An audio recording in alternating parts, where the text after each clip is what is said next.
Hello les amis, j'espère que vous allez bien. Aujourd'hui, nous allons attaquer un petit live avec Isabelle Ferrand. Alors, je sais qu'elle va pas tarder à nous rejoindre. C'est une personne extraordinaire qu'on reçoit aujourd'hui. Elle me fait un coucou, je m'en vais l'accepter tout de suite. La voilà. Isabelle, es-tu là? En fait, Isabelle est vraiment une personne. Coucou! J'ai Coucou! commencé à faire plein de compliments sur toi que tu es déjà là.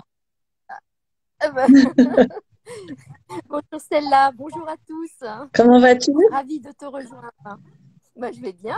Avec le soleil magnifique qu'on a aujourd'hui, c'est très agréable. Bon, alors où est-ce que tu es là?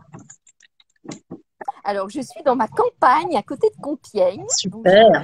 une magnifique maison avec un très grand jardin. Je vous Waouh, montre rapidement mon, trop beau. mon bel espace que j'adore. Et c'est vrai que le jeudi soir, j'adore me retrouver ici pour le week-end et pour travailler dans mon havre de paix. Voilà. Génial.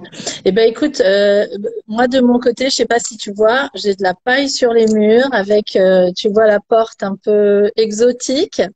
Donc, je suis à Ouais. Marrakech où on est parti tout à l'heure de Casablanca et où on va travailler aussi. On a des chantiers qui reprennent, heureusement. Et donc, euh, C'est une bonne chose. et donc voilà, prête pour rebosser avec Florian sur les chantiers et faire des beaux projets, ça fait du bien. Alors écoute, Super, j'étais très en train bien. de commencer à faire plein de compliments sur toi, à dire que tu étais une femme extraordinaire, une passionnée, Comme ça vous une passionnée comme nous par ce merveilleux univers invisible qu'est l'odorat, le parfum, toutes ces atmosphères qui éveillent les cinq sens et le cinquième. Mm. Et bon, tu avais bien trouvé le nom de ta société. Donc, avant qu'on parle de cinquième sens, j'aimerais bien que tu te présentes un petit peu et que tu nous dises qui tu es, ton parcours. Oui, ok, avec plaisir. Alors, bah, passionnée du monde des odeurs depuis toute petite. Donc, mes parents étaient agriculteurs, donc j'ai baigné toute mon enfance à la campagne. Et toute l'année était toujours véhiculée, chaque saison associée à une odeur. Tu vois, là, la période qui commence des moissons, l'odeur du blé, de la paille, de la poussière, les premières gouttes d'eau d'orage, donc ce fameux pétrichor, puisqu'on lui donne maintenant un nom à cette odeur qui se développe quand une terre très sèche atteint, quand il y a de l'humidité qui arrive sur cette terre. Après, on arrivait en automne avec la chasse. Mon père était chasseur, donc bon voilà, tu vois, toute l'année, l'hiver, le feu de cheminée et le printemps, le renouveau grâce aux odeurs des fleurs.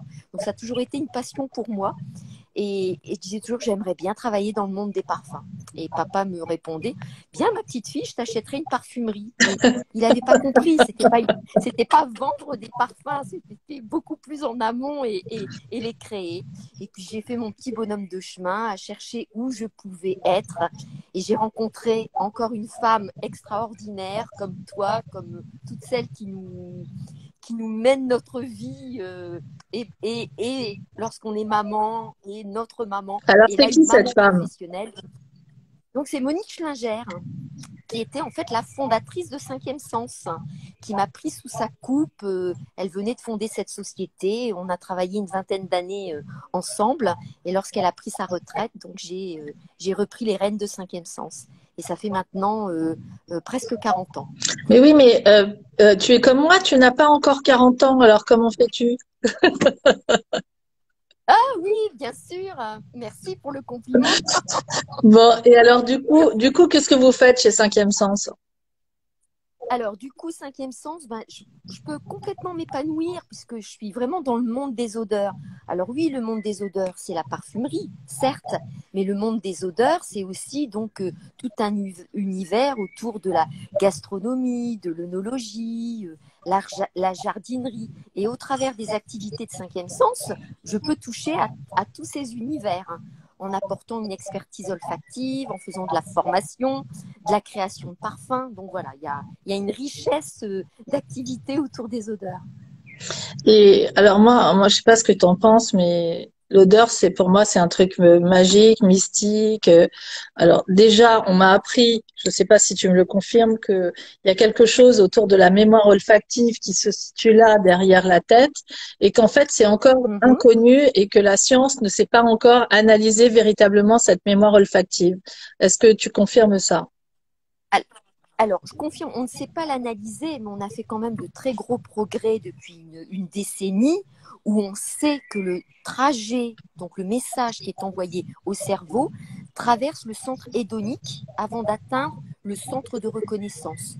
Donc, il y a déjà une petite partie du message, on connaît son chemin, mais tu as raison dans le sens de dire que la mémoire qui se situe effectivement donc, au niveau de notre cerveau, là, c'est encore assez méconnu. Mais on y vient. Il faut savoir que c'est un sens qui a été banni pendant des décennies parce qu'il relevait du monde animal et on voulait s'élever dans l'intelligence humaine, donc il fallait le bannir, Ouais. alors qu'on se rend compte qu'aujourd'hui, ce sens, il fait partie de nous. Si on nous l'a donné, effectivement, il a été positionné en cinquième position, alors qu'il est il est le premier développé chez un nouveau-né et même in utero, Ouais. puisqu'on dit que le fœtus peut commencer à sentir dès le troisième mois de grossesse. C'est Donc c'est incroyable. quand même assez fabuleux. Et ensuite, on dit qu'on se forge sa mémoire olfactive dans les 6 premières années de sa vie, donc de 0 à 6 ans. Et là, tu enregistres, sans le vouloir, des tas d'odeurs qui, à un moment donné, vont te ressurgir au travers d'une rencontre, au travers d'un moment. Et alors là, ça va t'impacter dans l'émotion. Mais alors, ce On qui dit est très toujours la raison. intéressant, tu parles de mémoire olfactive, ce que je trouve passionnant, tu vois, c'est que entre gens de même origine, on a comme ça un patrimoine de mémoire olfactive à peu près identique. Et ici au Maroc, bah forcément, les gens n'ont pas le même patrimoine de mémoire olfactive. Donc du coup, bah les odeurs et les parfums qu'on va développer selon certains pays ne sont pas les mêmes et ne plaisent pas forcément de la même manière. Et c'est génial. Hum, c'est génial, mais aujourd'hui, c'est vrai que les marques, elles vont quand même chercher à faire un parfum qui va être mondialement aimé et acheté.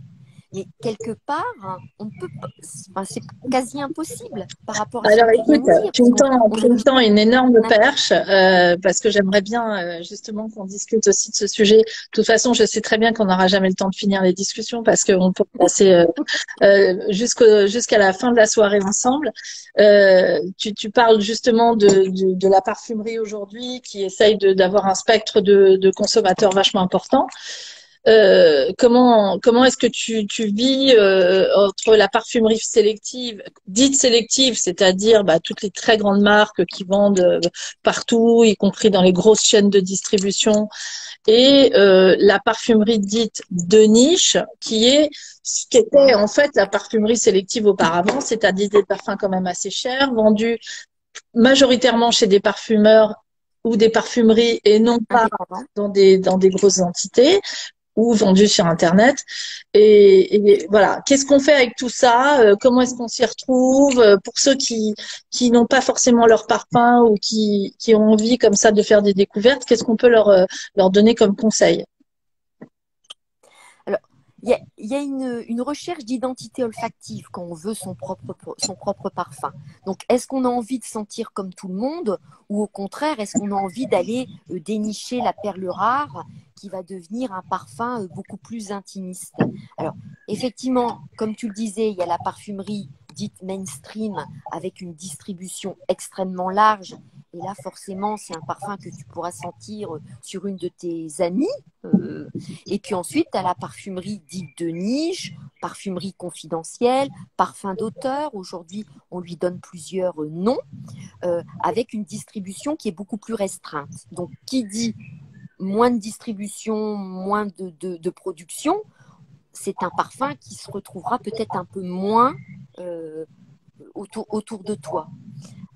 Après, l'ultime, ce serait de pouvoir se créer son propre parfum, d'aller se faire un parfum sur mesure, qu'il soit le seul et l'unique et que tu sois la seule à le porter. Mais aujourd'hui, on est encore sur des budgets qui paraissent complètement inaccessibles. Ouais. Après, il y a plusieurs initiatives qui sont faites sur des créations de parfums. Même nous, chez Cinquième Sens, on propose des ateliers grand public, le do it yourself, où tu viens t'amuser à te faire ta petite composition. Mais il ne faut pas démystifier non plus le métier de parfumeur créateur. C'est un vrai métier d'artiste. Bien sûr. Il y a une vraie technicité dans l'harmonie, l'équilibre d'une formule. Donc, si on cherche un joli parfum, il faudra effectivement aller le chercher dans la distribution qu'on nous propose aujourd'hui. Alors, Après, il y a de la place pour tout le monde. On a notre grande amie que tu connais aussi très bien, Annick Ménardo, qui est un des plus grands nez et qui nous a fait l'amabilité de faire deux de nos trois parfums chez Stella Cadente, le Miss Me et l'Aqua Stella, qui elle dit toujours ce qui est très important pour un parfum, c'est que la formule soit courte. C'est-à-dire un peu entre guillemets que la recette de cuisine soit courte parce que c'est comme ça que les meilleures odeurs se font. Alors, je sais pas si tu confirmes ça. Alors, je suis assez d'accord avec cette définition. Moi, quand je formule, j'ai des formules qui sont relativement simples, avec peu d'ingrédients, mais essayer donc de bien les équilibrer en termes de dosage. Mais après, tout ça, c'est un art. Il y a des parfumeurs qui te diront que eux, et dans mon équipe, j'ai une parfumeur qui, elle, a des formules qui sont peut-être le double des miennes. Ouais. Mais ce qui ne veut pas dire que ces parfums sont moins bien ou mieux. C'est une écriture, comme un peintre va peut-être utiliser plus de couleurs qu'un autre. Non, mais c'est vachement intéressant. Moi, vraiment, j'encourage tous ceux qui nous écoutent et puis tous mes amis à faire effectivement une formation chez toi ou en tout cas à se former là-dessus parce que c'est comme l'œnologie. C'est-à-dire que souvent, tu sais, moi, je fais sentir le Miss Me et les gens me disent ah oui, ça sent la rose. Bah non, en fait, il n'y a pas du tout de rose. Mais tu vois, dans l'inconscient collectif, il y a comme ça des trucs qui ressortent et du coup, tu décodes pas vraiment toutes les... Est-ce que ça te gêne qu'on te dise qu'il y ait de la rose dans un de tes parfums, même Ah si non, moi, il n'y a rien qui me gêne. Ça me fait rigoler parce que c'est pas vrai, c'est tout. Et du coup, voilà, c'est juste que c'est pas que les gens sont particulièrement ignorants. C'est juste qu'il y a des trucs qui sont dans notre inconscient collectif où toutes les anglaises sont rouges, tous les parfums forts sentent la rose. Et en fait, c'est que des conneries. Donc, c'est plutôt de ce point de vue-là que je trouvais ça. Oui, mais tu vois, cette personne qui va sentir la rose dans un de tes parfums, peut-être que pour elle, c'est sa mémoire de la rose. Ouais. Peut-être qu'à un moment donné, dans son enfance, elle a eu l'odeur de la rose à côté d'une amande et puis elle l'a transposée. Et ça reste peut-être juste pour elle. Tu vois ce que je veux dire dans la mémoire qu'elle a pu se forger. Il y a Stéphanie, notre grande amie, qui est d'ailleurs celle qui nous a mis en relation, qui nous dit que les gens sont influencés par la couleur du flacon. Mais oui, bien sûr. C'est juste. Bien sûr. Mais moi, je suis aussi la première à dire que un sorbet à la framboise qui serait pas rose, franchement, même s'il est délicieux, je veux pas le manger. Alors, c'est pas très politiquement correct parce que il y a des produits qui sont peut-être nocifs, mais c'est la même chose. Tu vois, c'est un petit exercice qu'on fait au début de formation. Donc, je prends la même odeur que je présente dans 3 flacons et dans chaque flacon, je mets une petite goutte de colorant. Donc, il y a un flacon qui est jaune, un qui est rouge, un qui est vert. Donc, je ne dis rien, je trempe les touches. Je vois que les personnes voient bien les différences de couleurs. Je distribue et puis, la touche qui a un petit peu légèrement de jaune, on me dit que c'est du citron. Celle qui a un peu de rouge, on va me dire que c'est de la fraise. Et celle qui a du vert, on va me dire que c'est de la menthe. C'est génial. Alors que c'est la même odeur. C'est génial. L'odorat, c'est un sens qui est très, très subjectif. Ouais. Parce qu'on ne l'éduque pas. Alors, donc, si j'ai un conseil aussi à donner, tu vois, un conseil à donner aux personnes qui nous écoutent, c'est dès le plus jeune âge, si elles ont des enfants ou s'il a des enfants, faut les apprendre à sentir, les enfants. Faut leur inculquer le fait qu'on a ce sens qui fait partie de nous et qu'il est important. Et moi, je prône déjà la mise en place de la semaine de l'odorat, comme il y a la semaine du goût depuis un peu plus de 10 ans en France. Super idée. Et mais même de mettre l'odorat à l'éducation nationale. Il y a bien, quand on est au collège, on a des cours d'art plastique et on a des cours de musique. T'as raison. Pourquoi il n'y aurait pas des cours d'olfaction? Mais écoute, figure-toi que j'ai jamais pensé à ce que tu viens de dire, et c'est d'une telle évidence, c'est extraordinaire. Faut absolument que tu fasses, je sais pas, une pétition, une association, un groupe, un truc, et on milite avec toi. Hein. C'est génial, bien sûr. Super. Et oui. Bien sûr. Voilà, parce que ça fait partie de nous, c'est une partie de notre vécu, de notre mémoire, même d'échanges avec ta famille. Tu vois, moi, depuis que mes enfants sont nés, je n'ai jamais voulu changer de parfum. Pour moi, j'ai toujours voulu que mes enfants m'identifient à un même parfum. Alors, heureusement, je l'adore, ce parfum. Alors, est-ce qu'on peut savoir ce que c'est? C'est Shalimar. Ah, magnifique. Magnifique. Bien qu'il ait, bon, on va pas rentrer dans cette polémique-là, enfin qui n'en est pas une d'ailleurs, mais bien que la formule a changé et que le Shalimar de quand j'étais petite, parce que ma grand-mère a porté Shalimar, n'est pas le même Shalimar que celui qu'on peut trouver aujourd'hui dans le commerce. Oui, mais tu vois, moi, ça ne me gêne pas plus que ça, parce qu'on en garde quand même l'essence même. Après, il faut savoir que son odorat évolue au cours de sa vie. On ne sent plus de la même façon les éléments. Et est-ce pas un peu normal, puisque quand tu ouvres une bouteille de vin millésimée de 1967, ça va pas être la même bouteille de vin millésimée de 2011. Parce qu'il y a le cépage, le terroir qui a fait que ton raisin… Donc toi, ça ne t'aime pas. Pour un parfum dans lequel tu as des matières premières naturelles, la rose, le jasmin qui a été produite en 1930, 1940 et là celle d'aujourd'hui, c'est plus la même. Donc le parfumeur, il essaye toujours de garder la même identité. Non, moi sincèrement, ça me gêne pas. Non, parce que comme Florian l'écrit là en réagissant avec nous, c'est aussi dû au changement de réglementation. Et moi, c'est vrai que il y a un parfum extraordinaire fait d'ailleurs par Annick Ménardeau, qui était un parfum Kenzo qui malheureusement n'existe plus parce que les molécules ont été interdites entre-temps. Donc il y a quand même enfin, et pareil, alors je te redonne un autre exemple rigolo qui était qu'une fois je me retrouve dans un grand magasin à Paris, boulevard Haussmann, pour ne pas le citer, et tout d'un coup je sens l'odeur de mon autre grand-mère, pas celle qui portait Shalimar, mais l'autre. Et là, je fais le chien de chasse et j'atterris par miracle, parce que quand même c'est assez chargé en odeur là-bas, j'atterris devant le stand de Vort et le parfum c'était Je reviens.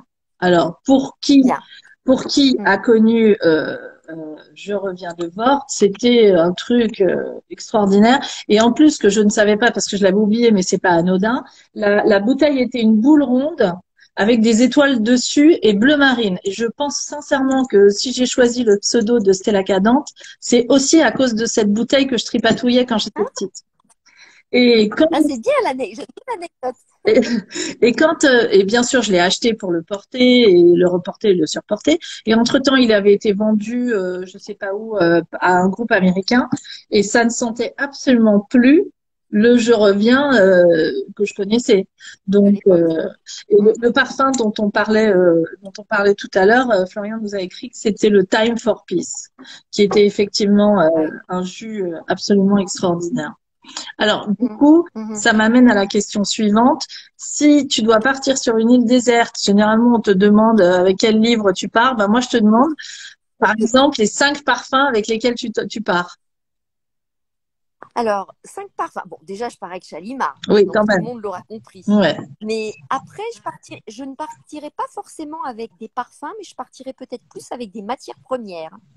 Et ce qui permettrait, en les mélangeant, de pouvoir avoir plus que 5 odeurs. Pas mal. Tu vois ce que je veux dire? Ouais. Donc, je prendrai, je prendrai de la bergamote parce que j'ai un petit faible pour la bergamote, pour sa douceur, pour Alors, sa note Isabelle, pétillante. pour ceux qui nous regardent et qui ne sont pas des spécialistes de la parfumerie, est-ce qu'à chaque fois tu peux nous dire par exemple un parfum qui en possède beaucoup à l'intérieur? Alors, la bergamote, c'est un agrume qui domine en fait dans toutes les autres colognes. Donc, il y a une très belle bergamote dans la collection des Aqua Allegoria chez Guerlain, où Aqua di Parma utilise bien la bergamote. Donc c'est Voilà, l'esprit c'est frais les un notes de peu. tête. Frais, propre, Comment? frais, propre. Oui. euh, je dirais pas propre, mais frais, dynamique, pétillant, élégant. Le thé, le Earl Grey est un thé à la bergamote. D'accord. Là, ça peut Oui, donner oui, très bien. une illustration pour les personnes qui ne connaissent pas. Après, j'emporterai du cèdre, donc l'huile essentielle de cèdre, qui est une note boisée. Donc, on distille la sciure du bois. Et le cèdre, je l'aime pour son architecture, pour sa, ce que je veux dire, un peu la colonne vertébrale, la charpente d'une maison. Tu vois, c'est ce qui est réconfortant, rassurant. Donc Alors voilà, du j'aime coup, beaucoup le quel cèdre. est le parfum cèdre qui pourrait parler à tout le monde? Alors, le cèdre, Dior Homme est un accord de cèdre. Splendide, Il y a dans Déclaration de quartier, il y a du cèdre. très bien. On peut citer aussi Féminité bois de Shiseido. Stéphanie nous dit bois Alors, farine chez l'artisan parfumeur. oui, tout à fait. Voilà. Alors, qui contient aussi, je parlerai de l'iris. Ah J'emporterai bah oui, le beurre d'iris. Donc, bah pourquoi oui. on l'appelle beurre? Parce que cette huile essentielle a la consistance du beurre. Alors, pourquoi l'iris? Parce que l'iris me rappelle la moisson. Donc, mon enfance, C'est quand je faisais drôle. la moisson avec mon papa, donc l'odeur de la paille, l'odeur du blé, de la poussière. L'iris a une connotation un peu gras, même pour certains, de notes de whisky. Donc, en fait, l'iris m'emmène en voyage dans plein d'univers. Après l'ondée de Guerlain, c'est bien l'iris. Oui, tu as l'heure bleue aussi. Infusion d'iris de Prada. Ouais, Voilà, magnifique. donc l'iris. Et pour les garçons, il y Je a de crois qu'il l'iris me manque. aussi parce que je vois qu'il y a quand même pas mal de garçons qui nous regardent. Est-ce qu'il y a un parfum pour les Alors, garçons dans Dior Homme, il y a de l'iris. aussi? D'accord. Oui, ici aussi, tout à fait. Donc, il m'en manque une d'odeur, Deux, il puisque t'en là, j'ai manque donné deux. Tu as dit trois. bergamote, cèdre et iris. Oui, mais après, j'emmenais Chalimard, donc ça faisait plus que Ah bon. quatre matières. Non, il faut en donner une autre. Je prendrai de l'édione. Alors, l'édione, c'est une molécule de synthèse Hein. qui a été découverte par Firmenich, qui est présente dans l'absolu jasmin. Mais c'est une note jasminée très fraîche, très aérienne, qui provoque beaucoup de... Pour moi, l'édione, c'est la goutte de rosée qui perle sur l'herbe le matin. Oui, alors Voilà, donc tes auditeurs, c'est pas forcément quelque chose de très facile à comprendre. non, enfin, les diones, ça va être un liant dans une composition. Ça va permettre, voilà, de donner un lien entre la note de tête et le cœur et le fond. Ça va habiller toute une composition. C'est l'eau sauvage de Christian Dior. C'est ce que dit Stéphanie C'est aussi. les eaux fraîches. Ouais. Et l'édione va aussi bien accompagner ma bergamote pour lui donner plus de ténacité. Alors, est-ce que par exemple, si je te dis que ça pourrait être un peu comme du musc, tu me dis ça n'a rien à voir? Parce que moi, le musc, je trouve Alors, que tout seul, alors il y a des femmes qui se parfument que au musc, style muscle blanc, etc. Et pour moi, le musc, c'est un truc qui est comme une sorte de base indispensable à un parfum. Bon, on en a mis plein dans les parfums Stella Cadente. Moi, je sais que vraiment j'adore ça parce que ça me fait penser à l'odeur de la peau, du bébé, à quelque chose d'intime, en même temps léger, lourd. Est-ce on peut dire ça pour le musc par rapport à l'Édiane ou pas du tout? Alors, l'édione va plutôt être une note de cœur, tu vois, elle va plus intervenir dans le sillage du parfum. D'accord. Alors que les muscs blancs, et ça allait être la cinquième matière première que j'emmenais avec moi sur mon île déserte, les muscs blancs qui vont te servir effectivement donc à apporter de la douceur, de la rondeur, du liant à une composition. les muscles blancs, je les compare toujours à la cuillère de crème fraîche en cuisine. Quand tu rajoutes de la crème fraîche dans une sauce, ça te donne du liant. Tu as mis trop de poivre, tu mets un peu de crème fraîche, ça t'atténue la note épicée, le feu du poivre. Et les muscles blancs, voilà, ils sont hyper importants dans une composition aujourd'hui. Alors, Florian nous demande si tu pourrais lui recommander justement un parfum qui sente le propre, dans le beau sens du terme. Parce que à chaque Ouais, fois, on va effectivement dans des parfumeries, et là, les mecs nous sortent le truc qui sent énormément l'aldéhyde.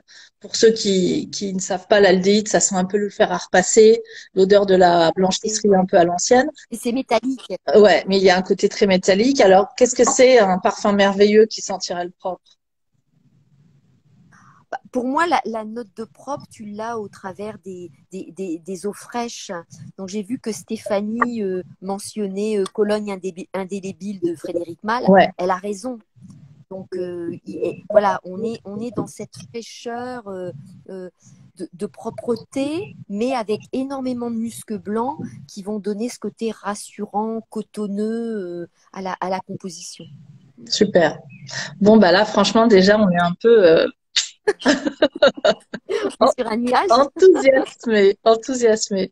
Alors, c'est marrant tout ce qu'on est en train de se dire parce que moi, quand j'ai eu la chance de commencer à travailler mon parfum, c'était avec une femme exceptionnelle qui s'appelle Vera Struby, que je salue et que tout le monde dans la parfumerie peut saluer parce que c'est avec, avec Oui. une ou deux autres personnes.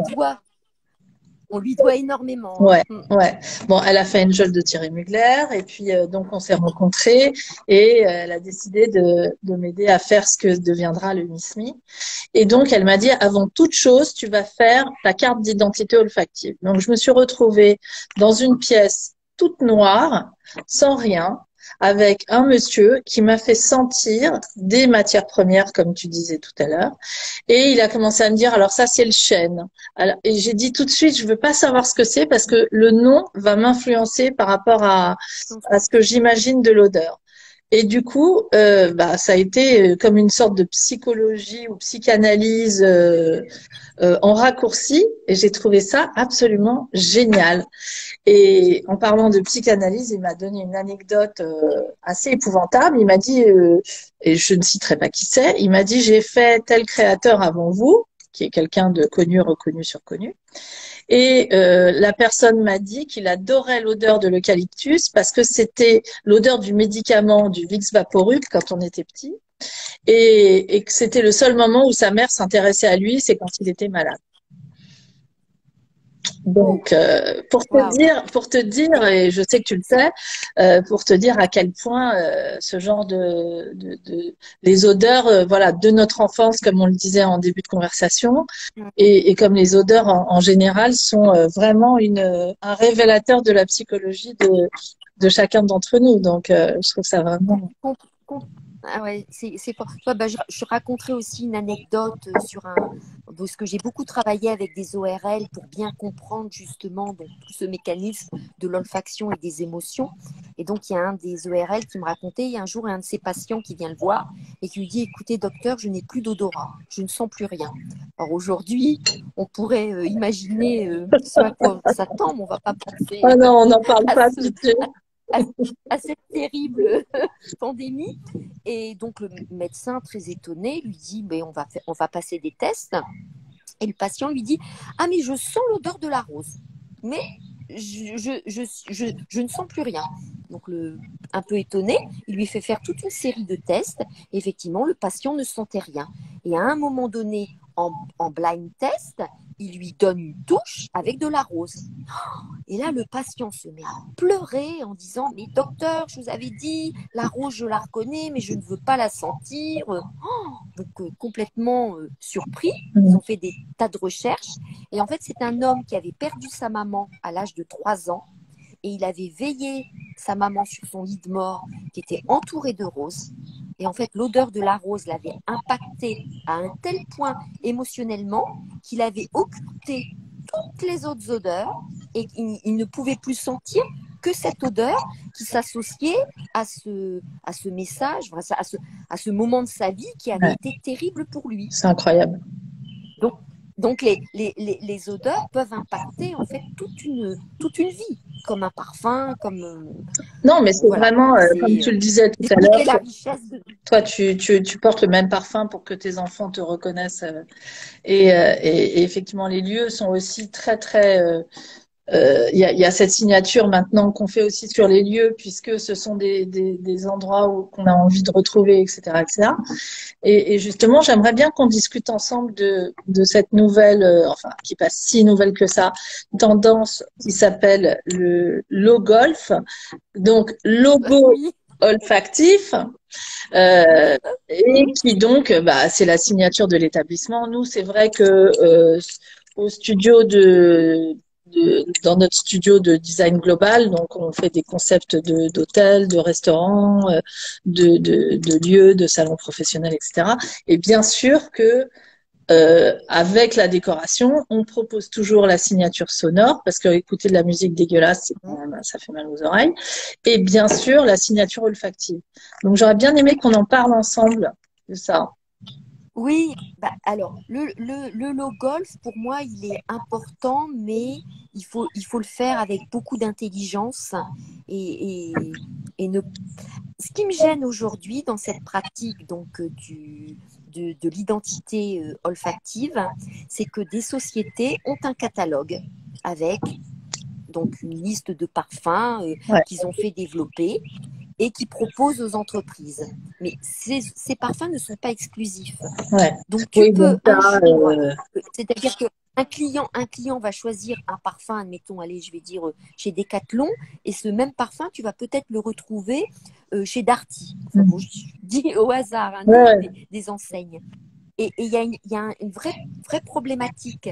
Pour moi, ce logo olfactif, il doit être toujours réalisé sur mesure avec une vraie recherche des valeurs identitaires de la société. Comme on le fait visuellement. Quand tu fais faire un logo par un graphiste, il y a un choix de couleurs qui est Bien bien sûr. spécifique, il y a une forme de logo et tu Non, ne et puis peux pas surtout, aller ça copier correspond à un ça logo. correspond à la personnalité du lieu, à ce que tu as envie de donner comme information à ton client. Enfin, c'est ultra. Voilà. Et aujourd'hui, l'odorat, comme on disait tout à l'heure, on n'est pas éduqué pour bien savoir reconnaître les odeurs, hein.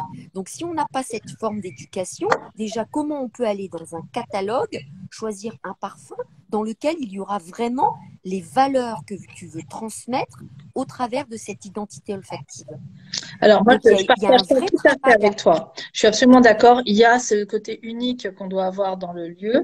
Et puis, il y a aussi la force avec laquelle ça doit être diffusé. Parce que de temps en temps, tu es tellement harcelé par l'odeur, dans le mauvais sens du terme, que bah, tu peux plus ni te nourrir parce que ça sent le parfum, ni ça sent même à l'extérieur du lieu. Alors bon, de temps en temps, c'est un concept marketing et ils ont décidé ça comme ça. Mais bon, c'est comme une femme, il faut qu'elle sente bon, mais si elle sent à 4 mètres et qu'on peut même pas lui parler tellement elle sent fort, ça marche pas non plus. Mm.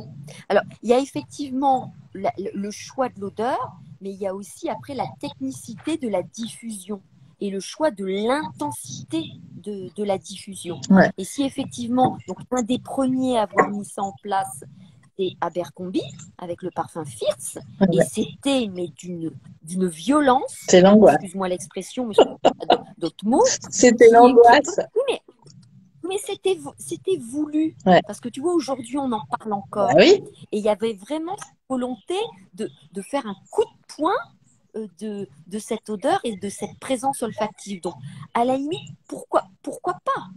Et ils l'ont assumé. Et ils avaient un vrai parti pris olfactif. Mais il faut que ce soit juste par rapport à la marque. Et là encore, il y a vraiment toute une étude à faire de dire est-ce que la marque doit rester dans la discrétion, l'élégance et le sur-mesure juste, donc c'est toujours la justesse de l'intensité et de la note, ou est-ce elle peut se permettre au contraire de donner un vrai coup de poing.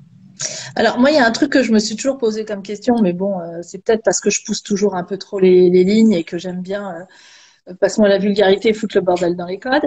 Mais pourquoi est-ce que par moment, si on adore une odeur de maison, on n'a pas le droit de se la mettre sur le corps.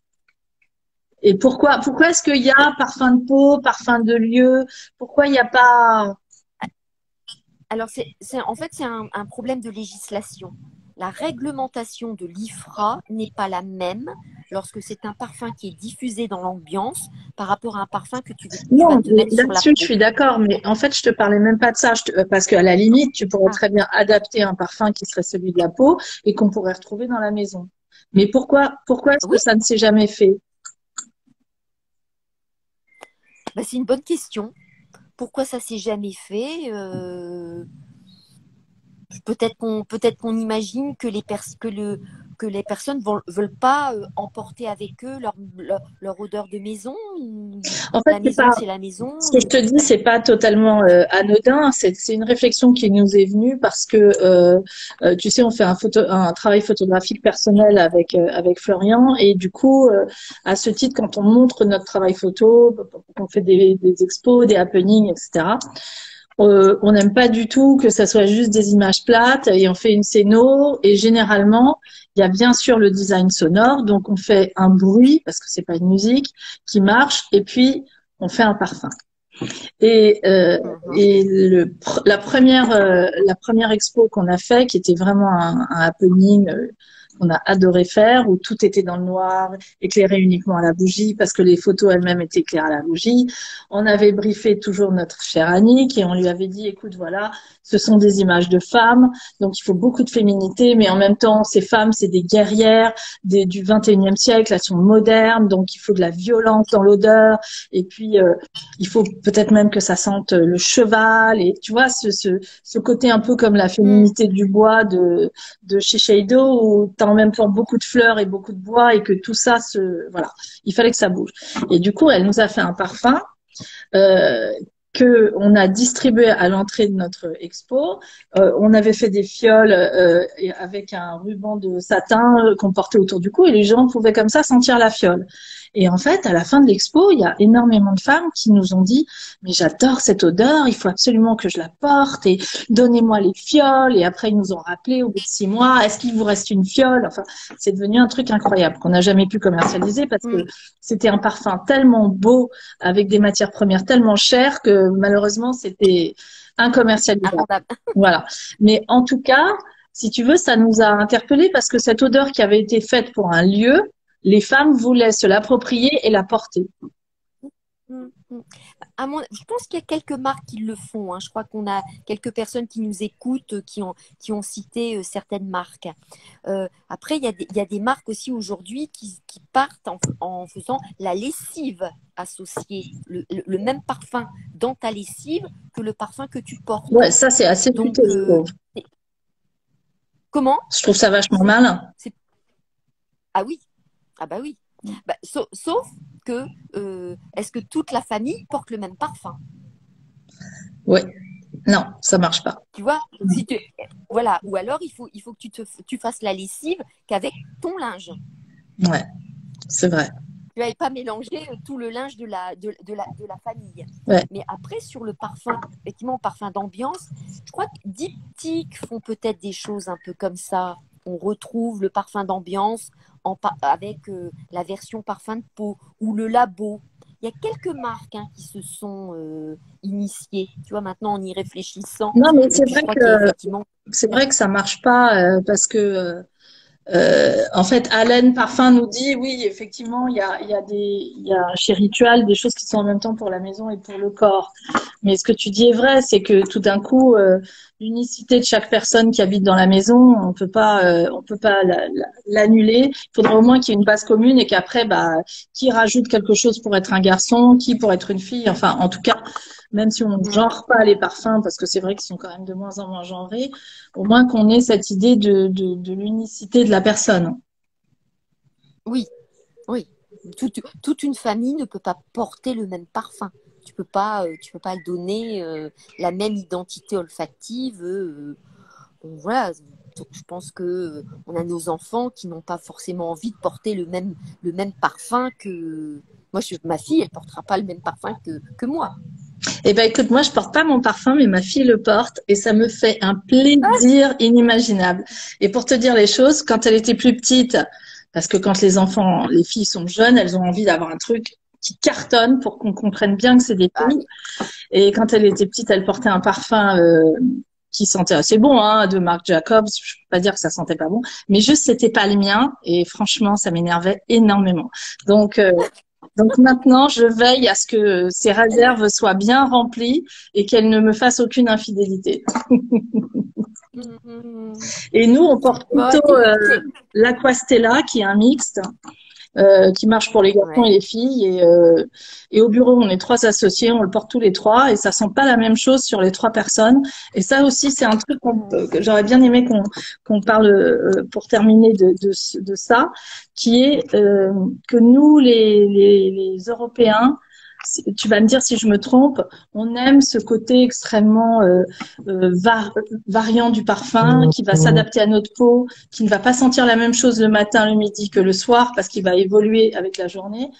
Et un peu comme le vin, on aime que le vin, comme tu le disais tout à l'heure, évolue au cours de sa vie dans le verre et de sa vie dans la bouteille, contrairement aux anglo-saxons qui veulent sentir la même chose du matin au soir et qui veulent que le parfum reste stable tout au long de sa vie sur la peau de la personne qui va le porter.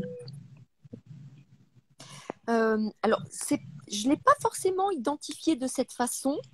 Euh, Culturellement, donc c'est plus nous quand on étudie donc les préférences olfactives par zone. Toi, c'est plutôt les États-Unis, l'Amérique, l'Europe et l'Asie. Et effectivement, c'est culturel. Et après, si tu parles des parfums du Moyen-Orient, là, il y a encore une Ah autre ouais, volonté le oud. de rendu olfactif avec le bois de oud. Donc, tu vois, entre nous en Europe, tu disais les pays anglo-saxons, par rapport au fait qu'ils veulent. C'est pas forcément quelque chose que j'ai. Tu l'as vu avec qui t'en a parlé? Tu l'as vu Écoute, je sais plus, mais par j'en des ai parlé connaissances? longtemps avec des gens de la profession à l'époque où on faisait le parfum, en fait. Ah, d'accord, Ouais, ok. mais Mais je suis pas sûre que ce soit alors c'est encore peut-être plus vraiment d'actualité. d'actualité. Ouais, c'est peut-être plus d'actualité. Bon, comme je le savais, ça fait déjà 3 quarts d'heure qu'on parle, donc je savais bien qu'il nous manquerait Oui. encore 2, 3 heures pour discuter ensemble. Moi, j'ai trouvé ça vraiment super intéressant d'avoir cet échange et cette conversation avec toi. Si nos amis qui ont eu la gentillesse de nous écouter ont des questions à nous poser, ils peuvent nous les poser sur Bien sûr. nos Instagram respectifs. Ah oui, Et puis, je suis avec sûre plaisir. que d'ici, je sais pas, quelques temps, on aura un autre live, peut-être sur un sujet plus petit ou plus pointu ou j'en sais rien. Mais Avec, en tout avec cas, grand plaisir. t'es Et tellement puis, passionnante à écouter que on a trop de questions à te merci. poser. Et puis tu viennes très vite à Paris dans notre espace de coworking et on pourrait formuler des choses fabuleuses toutes les deux. Bah écoute, faut pas me le Et dire j'ai deux et j'ai fois. une de mes collaboratrices. Ouais, et j'ai une de mes collaboratrices, Alice, qui nous écoute, qui est fan de ton parfum Miss Me et qui serait super contente de te voir. Bah, écoute, si elle s'appelle Donc Alice, je déjà, t'organise. c'est un très très bon début parce que Alice est quand même une personne inspirante depuis toujours dans mon travail. Donc, il y a même une chambre qui s'appelle Alice à la maison de Provins, tu vois. Donc, Ah, bien. écoute, à très très Donc vite. à très très bientôt. On vous fait Un grand merci, des gros Stéphane. bisous de Marrakech, où on est quand même pas si mal Et moi lotis. de l'Oise. Et on est déconfinés depuis hier soir, donc autant te dire que on est content. C'est la fête. Bisous Plein de Isabelle, bisous. un gros À gros bientôt. bisou. Merci à tout le monde de nous avoir écoutés. Bisous. Au revoir.